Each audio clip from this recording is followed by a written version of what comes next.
The TMZ newsroom is being exposed by former employees, and y'all, it doesn't look good. Danielle Cohn is getting dragged online for claiming that her new song was an original, but in reality it's a cover of an Ashanti song. Plus, The Ellen Show announces its return and updates on some of the biggest trending news stories of the week right now on IO. Welcome back to the weekly roundup. I'm Mackenzie Smith. And I'm Charlotte Dobray. Honestly, these videos are like the highlight of my week. Honestly. And you guys seem to be enjoying them. Yeah, they're so great. I'm just excited to see where Jared is on location today, because that is literally my favorite part of the video. It's a toss-up, really. It could be anywhere. By the way, if you're new here on the channel, we tell you about the spiciest trending news stories on the internet. Subscribe, stay a while, follow us on social media. Oh yeah. And don't forget to stick around until the end of the video for some comments, shoutouts, and bloopers, because they're really, really funny in these videos. I just did a blooper right now. Yeah, we literally just made one, so. Did a wee bit of a bloop, and you'll see it at the end of the video. A wee bit. Alright, starting off things today with a story about Danielle Cohn. So Danielle Cohn seems to have found herself in yet another scandal, as people are calling her out for telling her fans that her new song is an original, when it's actually just a cover of Ashanti's song Foolish. The backlash started when she posted a TikTok of her dancing to the song, with the caption reading, "Make a TikTok to my new song." Immediately after this, people started dragging her in the comments, saying that the new song was actually Ashanti's, not hers, with others joking that she was going to be receiving a lawsuit from Ashanti. Then other people just roasting the song in general, saying it sounded like a Kids Bop remix. And then on her Instagram, she posted a sneak peek of the music video, with part of the caption reading, "Foolish inspired by Ashanti." And people again were calling her out for using the term inspired when the song is actually just a cover and she copied the song. However, listening to both, it does seem like she changed up the instrumentals like a little bit. After all the hate, Danielle ended up coming online on Instagram and saying that the song was always a cover and she never claimed it to be hers. Her mother also spoke to BuzzFeed News about the situation, telling the outlet that her daughter made a mistake when she realized she put song instead of cover in the caption. Archambault added that they had obtained licenses and permissions from Ashanti's label to cover Foolish, with her mother adding, "She's a teenager, she made a mistake on a TikTok, I think this is out of hand." But things got even worse when people realized that she was also selling merch with the lyrics on the song on it, which people interpreted as her trying to profit off Ashanti's song, which ended up getting her in even more hot water. The video currently has a crazy amount of dislikes, so it seems like people don't like her response to all this. But for all the Ashanti fans out there, I believe they definitely have a license to use the song, so Ashanti and her team will definitely be getting a cut out of the song, video, and merch. Now over to Charlotte with a big update on the Ellen DeGeneres show. Charlotte?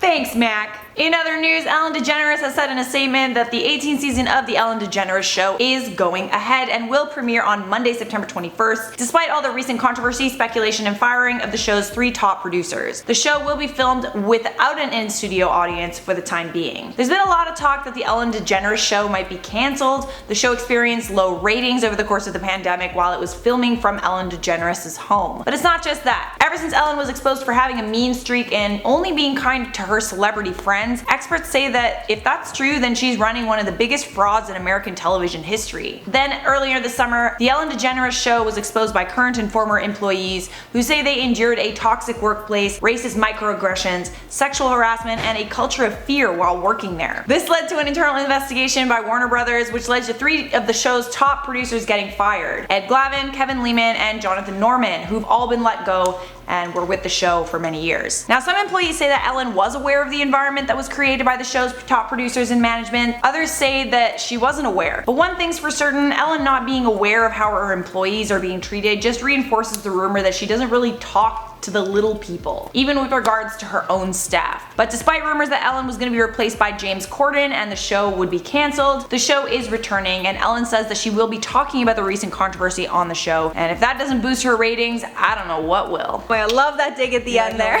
Dig. I wonder how her ratings are. Yeah. Who watches that? Let us know below if you watched Ellen before this, because I don't personally, but I caught the little clips on YouTube. Yeah, the clips are good if it's a person I like. Little tiny. I'm not really like a stay-at-home mom, so I don't really watch. I guess that's who would watch it, yeah, right? Yeah. No shade to you though. No shade to you. No, but I mean, like, I'm working and I can't really watch it. Yeah, no, we don't have the time. No, for sure. All right, now over to our correspondent Gabrielle Room, who's on location in California. Gabrielle? Over the weekend, a fire was sparked in San Bernardino, California, and the cause of the blaze turned out to be from a gender reveal party, of all things. Officials say that the spark came from a smoke bomb. You know those like cute smoky things that people take pictures with on like Instagram or whatever? Yeah. one of those. California is already facing severe heat and dry conditions, making it easy for wildfires to be created and spread rapidly, and so far this wildfire has spread over 10,000 acres and is only about 20% contained. Since the blaze was caused by gender reveal celebrations, many people are now thinking that these parties should be put to an end, or extinguished. But no. No. There's already been some controversy about the nature of the parties and its stereotypes surrounding gender. Even Jenna Kurvanidis, the woman who created this trend, is calling for people to stop holding these parties. She says that people have to stop burning things down to tell everyone about their kids' bits, and that even if people swapped out the fireworks for cake, it still doesn't stop the gender stereotypes placed on children. Now, there's a huge debate online surrounding the parties and people's stance on gender. Meanwhile, California is still burning. Right here. A lot of people are arguing that these parties are harmful to children's gender identities and affect their development. These parties are also looking to be harmful to the environment, as wildfires across America have been started by gender reveal pyrotechnics in the past. We've also seen some injuries, as well as a documented fatality from these celebrations due to stunts gone wrong. There are a lot of people calling for these parties to stop, and I can't say I blame them. Anyways, I'm gonna get out of here because it's getting real toasty. Back to you, ladies. Oh, she looks like she's gonna catch fire. Yeah, that was really, I don't think she was wearing the right shirt, and, you know, in that location seems flammable to me. Getting a little close to that fire. I feel like but it's crazy, the fires, gender reveal parties, all, like, can't they just cut a cake, do the cake cutting icing why does one? there need to be an explosion, man? Yeah, not, your neighbors don't care. No one else needs to know. Cut that cake and call it a day. Yeah. Now we are headed over to Jared, who is somewhere on location. Where are you today, Jared? Thanks, ladies. How's it going, everybody? Jared Bronstein here. Today, in front of the Osbourne's house. I tried to get Ozzy and Sharon to come out, but they told me to F off, so instead I'll just be standing in front of their gate. Either way, in a newly released documentary about the former Black Sabbath frontman, Ozzy and Sharon both spoke about the time that Ozzy tried to strangle his wife. In the documentary The 9 Lives of Ozzy Osbourne, the two explained how on September 2nd, 1989, Ozzy lunged at his wife Sharon in an attempt to murder her by strangulation. While under the influence, Ozzy allegedly walked into the room Sharon was in and simply stated, I quote, "We've come to a decision that you've got to die." Sharon then explained, I quote, "I had no idea who was sat across from me on the sofa, but it wasn't my husband. He goes to a state where he gets a look in his eyes. Shutters were down on his eyes and I couldn't get through to him. He was calm, very, very calm, and he lunged across at me. I felt the stuff on the table and felt the panic button and just pressed it. Next thing I know, the cops were there." Ozzy only remembered how he felt prior and then waking up in jail wondering what happened. He explained prior to the attack, I quote, "I felt the calmest I've ever felt in my life. It was like serenity. Everything was just peaceful." He then went on to say, I quote, "All I remember is waking up in Amersham jail and I asked the cop, why am I here? And he says, you want to read your charge? So he read, John Michael Osbourne, you have been arrested for the attempted murder of Sharon Osbourne." Sharon went on to explain that she weighed her options regarding what to do with Ozzy, but ultimately ended up staying with him. However, she also noted, I quote, "Ozzy was very frightened when he came out, and when he was in his house, he definitely watched what he was doing. He frightened himself." To this day, the two are still together, and Ozzy has been sober since 2012, aside from a brief relapse in 2013. Back to you, ladies. Well, that's messed up. Yeah, that is crazy. I can't, but would you have stayed with him after that? I'm surprised that she's still with him, to be honest. She is amazing. Yeah, the only thing I know about their relationship is that she was the daughter of his manager, and that's how they actually met. So she's seen him through like all of his stuff, so she is amazing. That's wifey right there. That's literally wifey goals right there. On to our top story of the day. It seems like BuzzFeed is exposing a heck of a lot of workplaces lately, because in addition to exposing the Ellen DeGeneres show earlier this month, they published a report this week about the TMZ newsroom being a quote hotbed for racism, misogyny, and verbal abuse. There are a few celebrity news sites more notable than TMZ, so it might seem like a dream to get a job there. But according to 23 current and former TMZ employees, it friggin' sucks to work there, especially if you're a woman or a person of color. They claim that the misogynistic workplace culture of the newsroom there is created by the men in power. There are very few women in positions of power at the company, and they allegedly only hire people of color because they have a quota to fill. The misogyny that exists at TMZ is evident based on the stories that they post. For example, here's a couple of screenshots, typical stories that are found on TMZ. And to be honest, I hate seeing stories like this. You see them on tabloid websites with headlines like, "Kendall Jenner wows in barely there bikini." Like, part of me is like, okay, I get that sex sells, but another part of me is like, aren't we moving past this kind of representation of women in the media. It makes me feel very uncomfortable to objectify a woman like that in a thumbnail. And I feel like that's very pre-Me Too era. The fact that it's still happening is kind of baffling to me. Anyways, former employees who spoke to BuzzFeed say that TMZ executive producer Harvey Levin, as well as the other executive producers, would refer to employees as special ed kids and the R word for special ed kids. For the record, one of the former employees filed a lawsuit against Warner Brothers Entertainment and EHM Productions over gender discrimination, which is super duper funny because Warner Brothers is the same company that just did an internal investigation into the Ellen Show. Another employee, Ryan Nauman, filed a complaint against TMZ with the Equal Opportunity Commission in 2014 after Levin outed his sexual orientation without his permission. In response to the recent article, TMZ said that the claims are, quote, blatant attempts to use negative publicity and inaccurate claims to force a monetary settlement. We will keep you updated on this story as it unfolds, but something tells me there will be another internal investigation at Warner Brothers very soon. Doesn't surprise me, honestly. Wow, that's crazy. It kind of does to me because I used to watch TMZ, like the show and TMZ Live and whatever, and I feel like they have a pretty like inclusive cast, but like you were saying, like they might have just been trying to hit a quota. Yeah, for sure. But it didn't seem that way, so I'm personally a tiny bit shocked, but also like you said about the headlines, their headlines are some of the worst, and we know they announce, you know, passing aways before the family knows sometimes, and that's really messed up, obviously. They're not very tasteful, we'll just put it that way. Yeah, but not again, tasteful. They get the news out before anybody else, so they it's do. like, yeah, anyways. they are like first to it, but that doesn't always mean they should be. Next up, it's the end of an era. The entire Kardashian family has officially announced that their show is coming to an end. And after 20 seasons, the show will be ending after its final season that will be airing in early 2021. And I know a lot of people online are kind of happy about this, with people joking that it's officially some good news in 2020, but I am personally pretty sad about this, especially because the Miami spin-offs are probably some of the best reality TV ever made. You can fight me below in the comments on this, but like I am just obsessed with it. Kourtney and Khloe Take Miami is everything of the sort. In a statement that the family released to the press, they said in summary, "It is with heavy hearts that we finally say goodbye to Keeping Up with the Kardashians. After what will be 14 years, 20 seasons, hundreds of episodes and several spin-off shows, we've decided as a family to end this very special journey.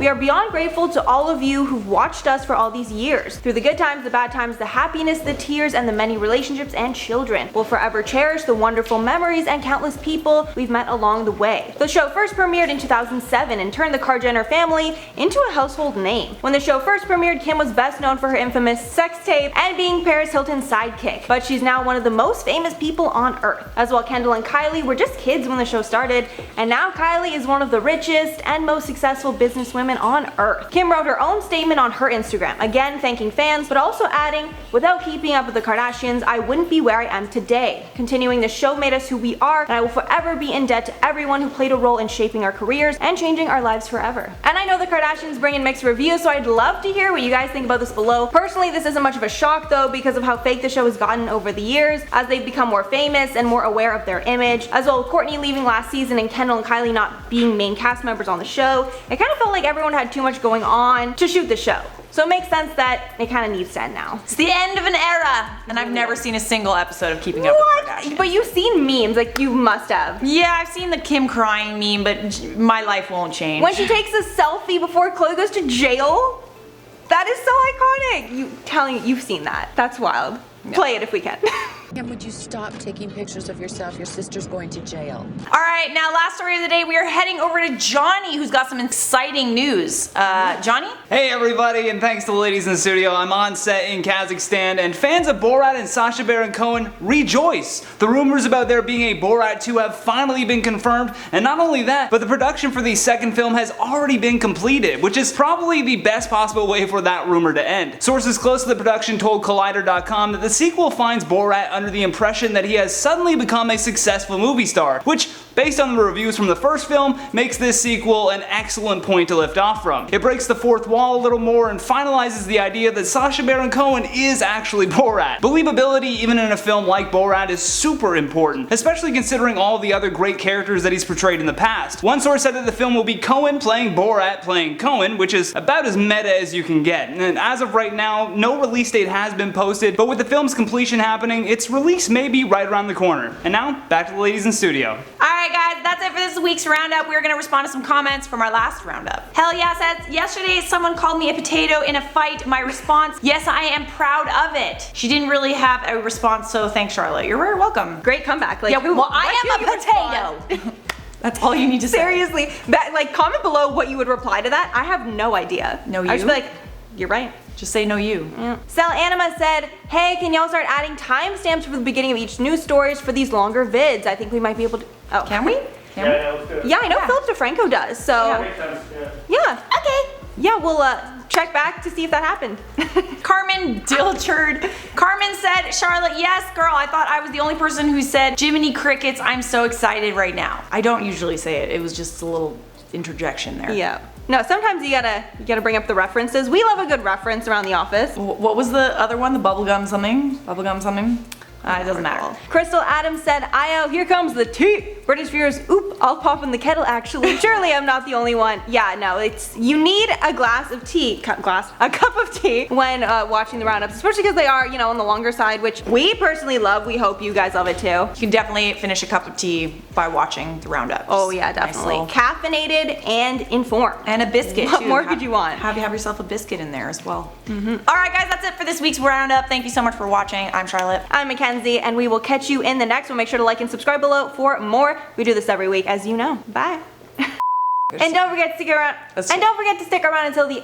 I still kind of talked over you a little. No problem. And don't forget to stick around until the end. And I was dancing at that part. Sorry, let me just play up the idea that you're like behind or in front of a fire.